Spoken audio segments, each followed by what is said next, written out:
मना कर दिया कि ईद के कपड़े आए हुए हैं, मेरे पास समय नहीं। दूसरे के पास गया, उसने भी मना कर दिया। तीसरे के पास गया, उसने भी मना कर दिया। और जब चौथे के पास गया तो उसने बड़े हाथ जोड़े कि मेरे गुरु महाराज जी का जो है वो झोला बना दो। मेरा विश्वास है कि मैंने उनको, ईद जो है कल है, तो मैंने उनको पहनाना है। वो कहने लगा तेरी प्रार्थना को तो मैं मान लूंगा, लेकिन एक शर्त है, अगर ईद कल की बजाय परसों हो जाए।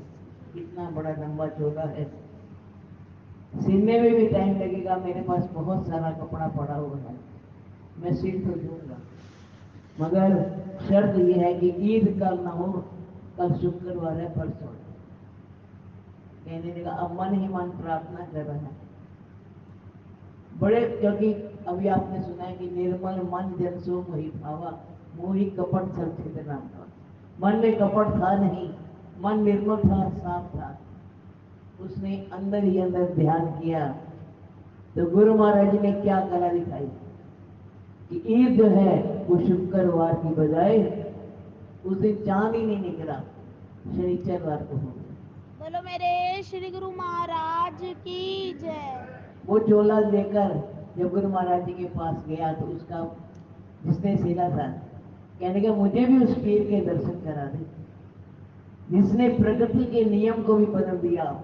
ईद कल की बजाय आज हुई है। वो गुरु महाराज जी के चरणों में जो मुसलमान था जिसने चोला गुरु महाराज जी का सेका था, वो भी गया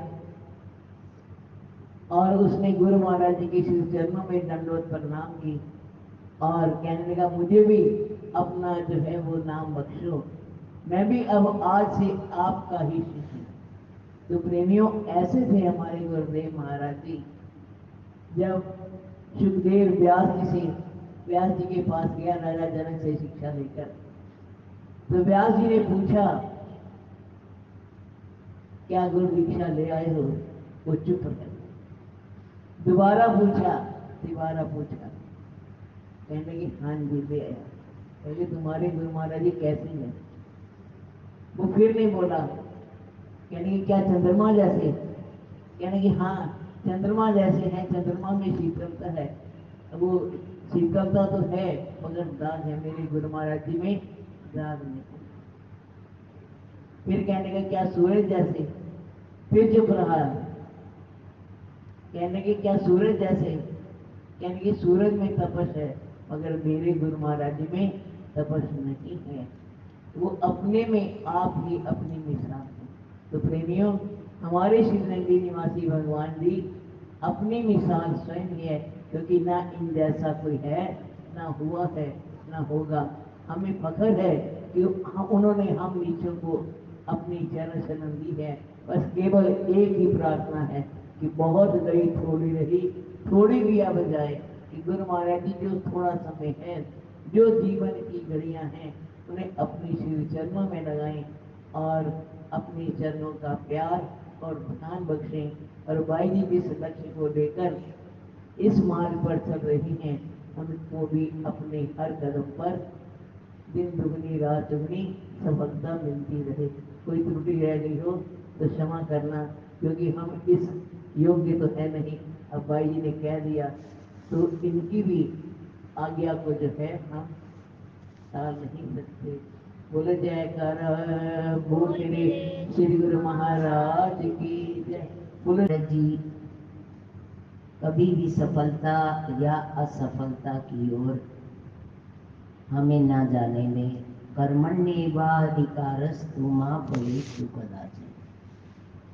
फल की चिंता वो जाने या ना जाने।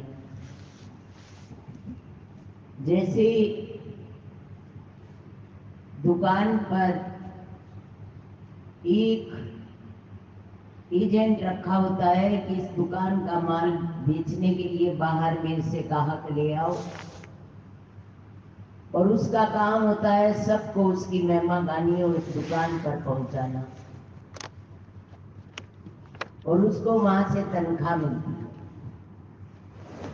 ये काम तो प्रत्येक मानव का है। प्रत्येक संत का है। और ये ना जाने, मैं सहारनपुर गई, पूरा पंडाल भरा हुआ था, बहुत ही प्रेम से, बहुत ही संतों से, संतों की सेवा और संगतों की सेवा, दूसरे को श्रेय देना, यही मैंने कहा है, जो सुंदर होता है उसको सब सुंदर दिखाई देता है। पर हम गुरु महाराज जी के सेवक हैं, सेवक ही बने रहें और कोई तमन्ना ना रहे। एजेंट का काम है सबको गुरु महाराज जी के चरणों में लगाना, और तनख्वाह कौन सी है? गुरु महाराज जी का प्यार। ये प्यार का संबंध जो उन्होंने ही जोड़ा है,